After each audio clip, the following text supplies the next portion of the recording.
고난 주간을 지나고 이 부활 주일 맞이하여서 주 앞에 나온 모든 성도들을 부활하신 주님의 이름으로 축복하고 환영합니다. 여러분, 고난 주간 어떻게 보내셨습니까? 이 고난이 심할수록 그 후에 찾아오는 그 기쁨이, 영광이 더 크다는 걸 여러분 아시죠? 제가 아주 늦은 나이에 군대를 갔어요. 원래는 군종장교 후보생이었는데 문제가 생겨가지고 만 28세 생일날 군대에 소위 말해 끌려갔습니다. 제가 가니까 군대에서 제 나이가 제일 많아요. 사병 중에서는. 자대 배치 받으니까 우리 중대장이 제 고등학교 후배였습니다. 나이가 많다 보니까 젊은 친구들 따라서 같이 훈련 받는 게 얼마나 힘든지요. 이거 행군이 참 어렵더라고요. 힘들고요. 그런 훈련을 마치고 첫 번째 주일날 교회를 갔는데 왜 그렇게 감격스러운지, 왜 그렇게 눈물이 많이 나는지 이유 없는 눈물로 한참 울었습니다. 그 나이에도 있잖아요. 그 초코파이가 그렇게 맛있더라고요. 건빵을 주면은 그걸 호주머니에 이렇게 감춰뒀다가 먹고 있는 제 자신을 보면서 고난 이후에 찾아오는 기쁨, 참 큰 것을 우리는 압니다. 이 고난 주간에 주님의 고난을 깊이 묵상하고 함께 그 고난에 동참하신 분들은 오늘 이 부활주일에 그 부활의 기쁨이 더욱더 클 것이라 생각합니다. 우리 기독교에서 가장 크게 지키는 절기가 있다 하면은 아마 성탄절과 이 부활절일 것입니다. 그러나 성탄절도 마찬가지지만은 부활절에도 그냥 하나의 절기로 지나간다면은 아무 의미가 없다라는 것입니다. 우리 기독교는 부활의 종교입니다. 다른 모든 종교들은 훌륭한 그런 삶과 가르침을 남기고 죽은 그 창시자 혹은 지도자를 숭배하고 또 그 가르침을 따르는 것이 일반적이에요. 그래서 사람들은 그 지도자의 무덤을 신성시하고 또 숭배하게 됩니다. 그러나 우리 기독교는 주님의 무덤은 그저 잠시 며칠 머물렀던 장소에 불과해요. 중요하지가 않습니다. 왜 그렇습니까? 우리 주님께서는 무덤에 계시지 않고 부활하셨기 때문입니다. 할렐루야. 그런데 만약 우리가 이 교회에 다니면서 이 주님의 부활을 믿지 않는다고 한다면 다른 종교인들처럼 그냥 무덤에 머물러 있는 그런 죽은 종교인이 될 수밖에 없다라는 사실이에요. 우리가 오늘 함께 읽었던 고린도서 15장의 이 말씀은 우리가 부활장이라고 부릅니다. 고린도 교회에서도 가장 기독교에서 중요한 또 그리고 그동안 목숨을 걸고 지켜왔던 이 주님의 십자가와 이 부활에 대한 신앙을 부정하는 사람들이 생겨나기 시작했어요. 그래서 본문에 우리 함께 읽지는 않았지만 앞에 15장 12절의 말씀을 보게 되게 되면은 그리스도께서 죽은 자 가운데서 다시 살아나셨다 전파되었거늘 너희 중에서 어떤 사람은 어찌하여 죽은 자 가운데서 부활이 없다 하느냐라고 사도 바울이 그들을 향해 묻고 있습니다. 사도 바울은 부활에 대해서 부정하는 사람들을 향하여서 다시 한번 말합니다. 그리스도께서 만일 다시 살아나지 못하셨으면 우리가 전파하는 것도 헛것이요 또 너희 믿음도 헛것이다라고 말씀하고 있습니다. 오늘날도 여전히 이 세상은 주님의 부활을 믿지 않고 부정합니다. 그런데 더 문제는 교회에 다니는 사람들 중에서도 주님의 부활을 믿지 않거나 또한 우리가 믿는 성도들이라고 하면서도 주님의 부활에 대한 의미를 잘 이해하지 못한다는 것에 있다는 것입니다. 그래서 오늘 이 부활절에 우리 예수께서 유월절에 맞추어서 예루살렘에 올라가시며 그 유월절에 맞추어서 그 십자가를 지신 그 의미가 무엇일까? 이 유월절과 관련하여 우리에게 깨우쳐 주고자 하시는 주님의 뜻이 무엇인가를 살펴보면서 부활의 신앙을 우리가 한번 회복할 수 있기를 원합니다. 예수님의 부활은 부활 직후부터 부정되고 은폐되어 왔습니다. 유대 종교 지도자들은 예수께서 생전에 살아계실 때에 내가 죽고 사흘 만에 부활하리라, 다시 살아나리라 라는 그 말씀을 하셨기 때문에 예수님의 제자들이 예수님의 시신을 훔쳐가고 다시 살아났다라는 그런 유언 비어를 퍼뜨릴까 봐 그 무덤을 큰 돌로 막았어요. 그리고 그 입구를 완전히 봉인했습니다. 그리고 또 그것도 못 믿어서 군인들을 하여금 밤새도록 그 무덤을 지키도록 하였습니다. 그런데 어떻게 됐습니까? 새벽에 그 큰 돌은 굴려져 그 문은 열려져 있었습니다. 그리고 또한 그 속에 예수님의 시신은 보이지 않았습니다. 그러자 이번에는 종교 지도자들은 사람들을 돈으로 매수하여서 밤에 예수의 제자들이 그 예수님의 시신을 훔쳐갔다고 소문을 퍼뜨리며 예수님의 부활을 믿지 못하도록 하였습니다. 그러나 그렇게 한다고 예수님의 부활은 감춰지지 않습니다.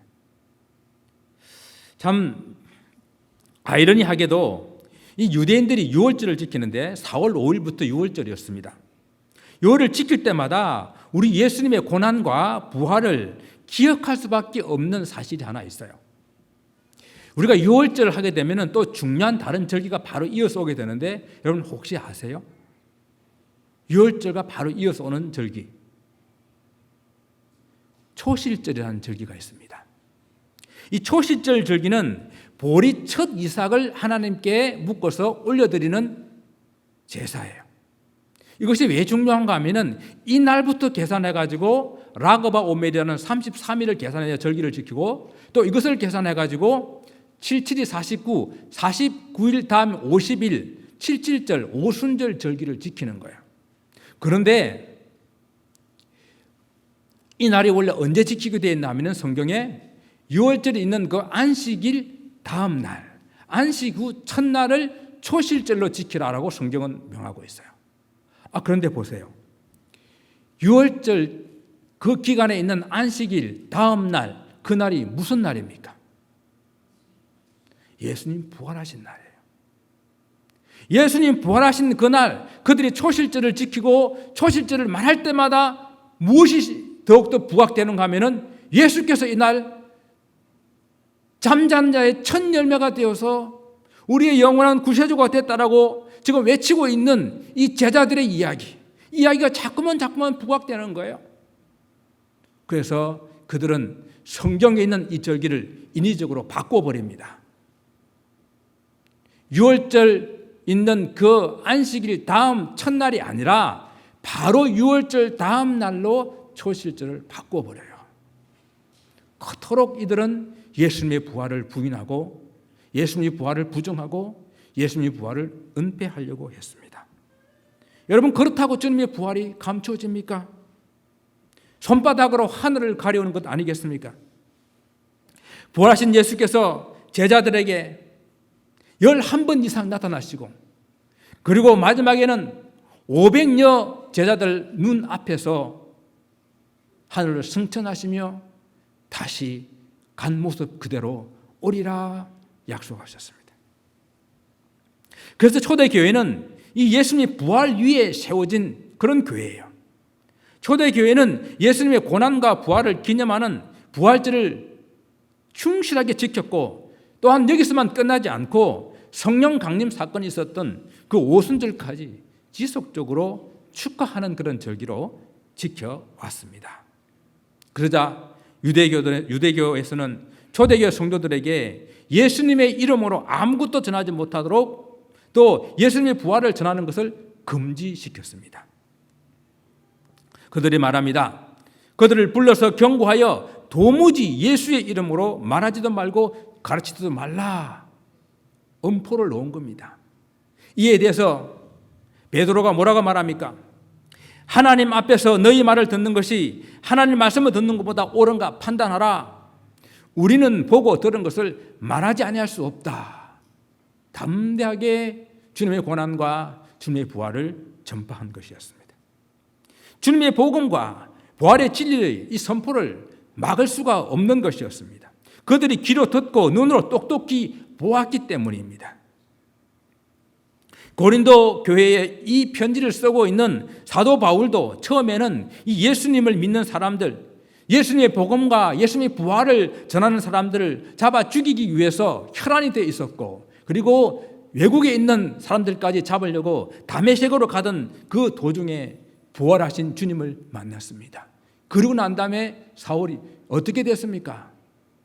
예수님의 복음을 전하는 복음의 부활의 전도자가 됐습니다.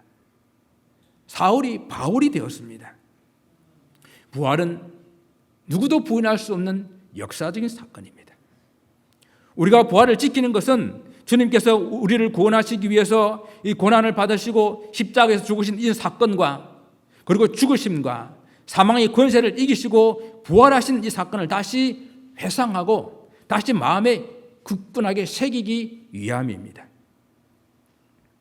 예수님이 유대인의 유월절에 올라가셨다고 그랬잖아요.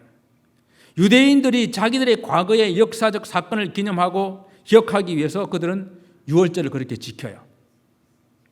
그런데 주님께서는 이 유대인들이 일한 유월절에 맞춰가지고 예루살렘에 올라가시면서 예수님은 유월절 어린 양으로 십자가에 못 박혀 돌아가신 것을 우리가 오랫동안 기억하고 믿게 하시도록 하나의 의식을 만들어 주셨습니다. 그것이 바로 성찬식이에요.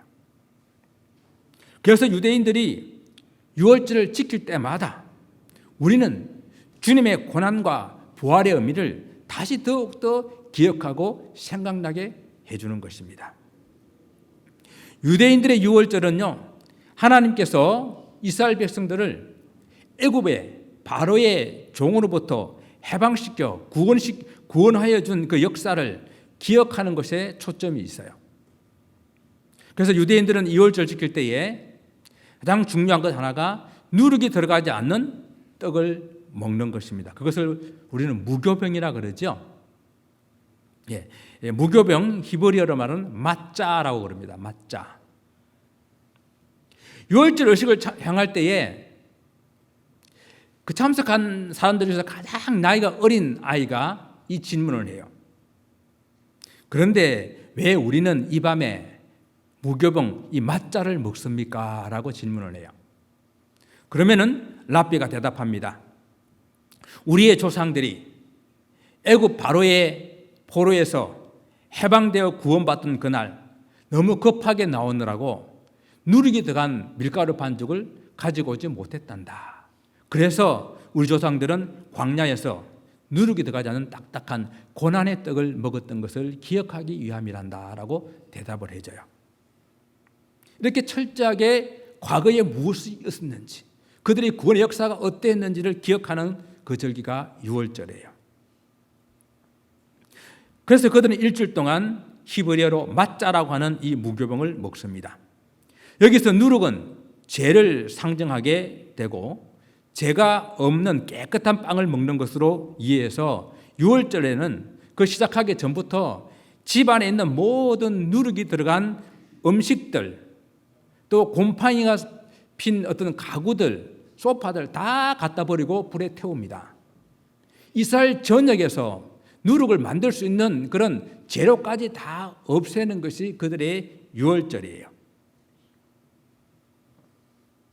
유월절을 향할 때에 먼저 포도주를 따르고 축복 기도를 한 후 맞자가 있는데요. 이게 맞자입니다.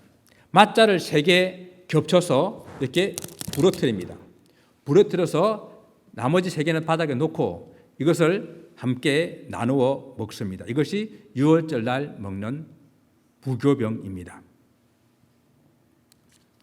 2000년 전에 주님께서도 제자들과 함께 그 유월절 만찬을 하시면서 주님께서 무교병, 이 맞자를 이 손에 드시고 다음에 축복하시면서 그것을 떼어 제자들에게 주시며 말씀하셨습니다. 받아 먹으라. 이것은 내 몸이니라. 십자가에 달려 돌아가시기 전날 밤 무교병을 제자들에게 떼어주시면서 이것은 내 몸이다라고 말씀하셨습니다. 무교병은 죄 없으신 예수님의 육신을 상징합니다. 주님께서 십자가 위에서 당신의 몸을 찢기시고 그리고 못 박혀서 죽으실 것을 말씀하고 계신 것입니다. 주님의 몸은 우리에게 영원한 생명을 주시는 생명의 양식이기 때문에 믿는 사람들은 누구든지 이 주님의 몸인 하나님의 말씀을, 생명의 말씀을 먹고 살아야 된다라고 하는 것을 우리에게 말씀해 주고 있는 것입니다. 또한 유월절 의식에는 4잔의 포도주를 따릅니다. 그 4잔의 포도주 중에서 두 번째 잔을 드시고 축복하는 순서에 예수님께서 이 말씀을 하십니다. 또 잔을 가지사 감사 기도를 하시고 그들에게 주시며 이르시되 너희가 이것을 마시라. 이것은 제사함을 얻게 하려고 많은 사람을 위하여 흘린 바 나의 피, 곧 언약의 피니라 라고 말씀하셨습니다. 포도주는 예수 그리스도께서 십자가 위에서 우리를 위해서 흘리신 그 피를 상징합니다. 유대인들이 유월절 어린 양의 피로서 죽음에서 그 구원받게 된 그날, 바로의 노예로부터 해방되고 구원받게 되는 그날을 기억하면서 그들이 포도주를 마시듯이 우리는 예수 그리스도께서 나의 모든 죄를 다 십자가에서 도말하시고 우리를 위해서 피 흘리신 그 놀라운 십자가 사건을 기억하면서 우리는 그 예수님의 잔인 피를 마시는 것입니다. 우리가 예수 그리스도의 피를 마신다고 하는 것은 예수 그리스도를 내 인생의 주인으로 모시고 예수님 그 보혈을 철저하게 믿고 의지한다는 그런 삶을 말하는 것입니다. 이렇게 주님께서는 우리에게 유월절 의식을 통해서 우리에게 성찬식을 만들어 주셨습니다. 성찬식을 통해서 주님의 몸을 먹고 주님의 피를 마시는 것은 우리는 더 이상 죄에 대해서는 죽고 이제는 내가 사는 것이 아니라 내 속에서 예수 그리스도께서 사시는 삶이 되게끔 결단하는 그런 귀한 시간인 것입니다. 그래서 이번 부활주일에 이 예배 성찬식을 통해서 주님께서 나를 위해 십자가 지시고 죽으셨다가 다시 나를 살리기 위해서 부활하심을 깨닫고 분명한 구원의 확신을 갖기를 바랍니다. 혹 신앙생활 하시면서 처음 가졌던 그 믿음이 식어졌거나 예수 그리스도의 부활에 대한 신앙이 약해졌다면 오늘 이 부활주일 예배를 통해서 또한 이 부활절을 통해서 다시 부활하신 예수님을 만날 수 있기를 원합니다. 다시 부활의 신앙을 회복할 수 있기를 바랍니다. 또한 주님께서는 유대인들이 유월절을 잘못 지키고 있음을 깨우쳐 주셨습니다. 유월절에 4잔의 포도주를 따른다고 그랬잖아요. 그 4잔의 포도주 중에서 마지막 포도주를 따르면서 그들은 이렇게 말합니다. 엘리야를 위하여. 엘리야를 위하여. 왜 그들이 엘리야를 위하여서 그 마지막 포도주를 따를까요? 엘리야가 와야 메시아가 오시기 때문입니다. 그들은 아직도 메시아는커녕 엘리야도 안 왔어요. 그래서 매번 유월절 행하면서 마지막 그 포도주를 따르고 엘리야여 속히 오소서. 그러나 주님께서 뭐라고 말씀하십니까? 과연 엘리야가 왔으되 저희들이 임의로 대우하였도다. 세례 요한을 가리킨 말입니다. 세례 요한이 예수님의 길을 예비하기 위해서 이 땅에 엘리야의 모습으로 와서 회개하라 천국이 가까이 왔느니라. 광야에서 오시는 예수님을 바라보며 보라 세상 죄를 지고 가는 하나님의 어린 양이로다. 예수님을 선포하지 않았습니까? 예수께서 유월절 어린 양으로 오셔서 그 십자가로 구원을 이루시고 부활하심으로 영원한 생명의 길을 여셨기 때문에 우리는 이 부활절에 엘리야를 기다리는 것이 아니라 다시 오시마 약속하신 재림의 예수, 심판의 주 예수 그리스도를, 재림하실 예수 그리스도를 기다리는 것입니다. 그렇습니다. 우리가 부활신앙이라고 하는 것은 참으로 이 장래에 소망을 가지는 거예요. 예수께서 말씀하십니다. 나는 길이요 진리요 생명이다. 또 요한복음에서 예수께서 말씀하시기를 나는 부활이요 생명이니 나를 믿는 자는 죽어도 살겠고 무릇 살아서 나를 믿는 자는 영원히 죽지 아니하리라. 내가 이것을 믿느냐? 여러분 믿으십니까? 예수께서 고난당하시고 십자가에서 죽으신 후 무덤에 머물러 계신 것이 아니라 사흘 만에 죽은 자 가운데서 다시 살아나셔서 부활의 첫 열매가 되셨습니다. 그러므로 우리도 예수 그리스도를 믿는 모든 사람들에게 우리 또한 마지막 날 주님처럼 부활의 영생의 열매를 맺게 될 것입니다. 할렐루야. 바울은 부활을 믿지 못하는 고린도 성도들을 향하여 말합니다. 보라, 내가 너희에게 비밀을 말하노니 우리가 다 잠잘 것이 아니요 마지막 나팔의 순식간에 호련히 다 변화하리라. 부활을 믿지 못하면 여전히 잠자는 신앙, 여전히 무덤에 물리는 그런 신앙이 될 수밖에 없습니다. 부활을 믿는 성도들은 그 나팔 소리에 모두 일어나 우리 몸이 불갑을 썩지 아니할 그런 영광의 몸으로 변화되고 그리고 그곳에서 주님을 만나 영원히 하나님 나라에서 살게 될 것입니다. 바울은 말합니다. 만일 그리스도 안에서 우리가 바라던 것이 다만 이 세상뿐이면 모든 사람 가운데 우리가 가장 불쌍한 자이니라. 예수님이 부활을 믿지 않으면서 교회 다니면은 가장 불쌍한 사람이에요. 세상에 재밌는 것도 못하고 여기 시간 다 바쳤는데 여러분 부활의 신앙이 있어야 되는 거예요. 여러분 부활의 신앙을 굳건하게 하시기 바랍니다. 이 땅에서는 연약한 육신을 가지고 있기 때문에 늙을 수밖에 없고 병들 수밖에 없고 아플 수밖에 없어요. 그러나 부활의 신앙을 가지고 있는 이 성도들은 그날에 주님과 같이 신령한 몸으로 변화해서 더 이상 늙지 않고 더 이상 병들지 않고 더 이상 아프지 않는 삶을 주님과 함께 영원히 살게 될 것입니다. 예수 그리스도의 부활은 우리의 부활 소망의 보정이 되십니다. 그러니까 첫 열매가 되셨기 때문에 그를 믿으면 우리는 그 다음에 열매가 되는 것이에요. 6월절 예식을 통해서 하는 동안 원래 4번의 질문을 하게 되어 있는데 또 어린아이가 이런 질문을 합니다. 그런데 왜 우리는 이 밤에 비스듬히 기대어서 음식을 먹습니까? 라고 질문을 해요. 유대인들이 음식 먹을 때 옆으로 비스듬히 누워서 음식을 먹거든요. 그러니까 6월절 만찬 그림 중에서 똑바로 앉은 것은 다 엉터리예요. 비스듬히 누워서 음식을 먹습니다. 그러면 그때 랍비가 대답합니다.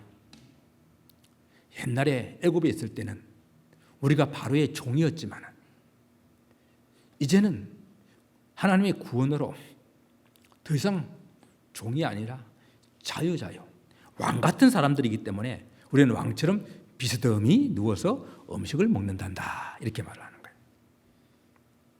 6월절은 과거 애굽의 종에서 구원해 주신 그 자유를 하나님 앞에서 감사하는 그런 절기예요.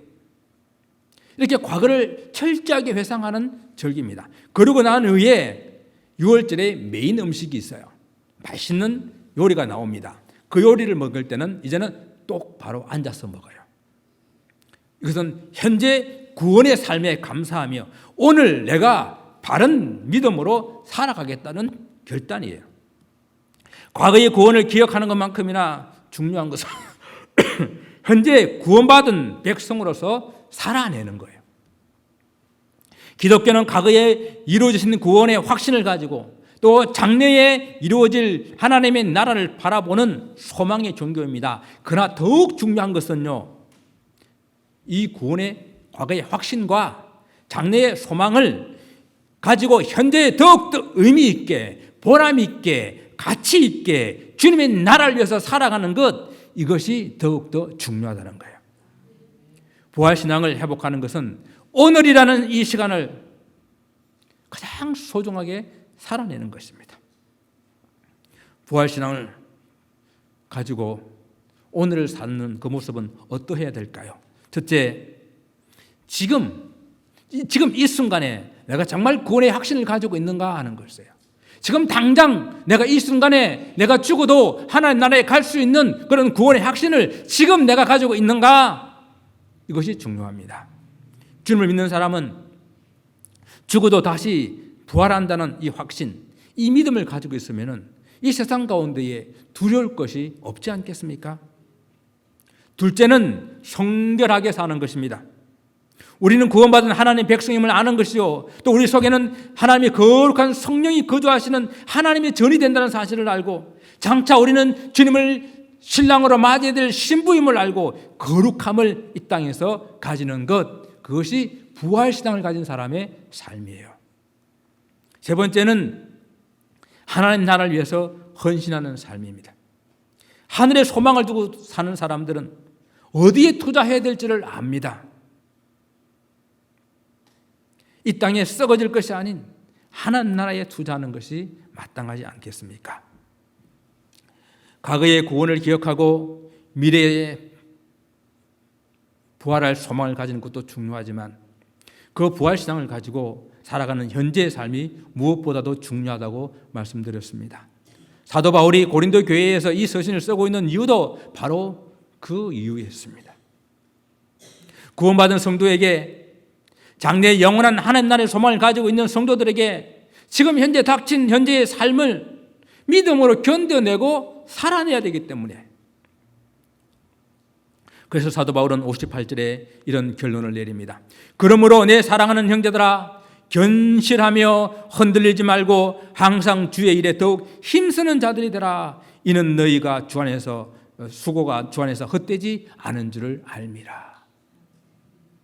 사랑하는 성도 여러분, 오늘이라는 시간에 내 앞에 있는 여러 가지 문제들 앞에 내가 피하거나 숨지 마시고 견실한 믿음을 가지고 흔들리지 마시기 바랍니다. 그리고 주님께서 각자에게 맡겨주신 그 주의 일에 항상 최선을 다하여 더욱 힘쓰는 그런 삶을 살기를 원합니다. 이것이 부활신앙을 가지고 살아가는 성도들의 현재의 삶입니다.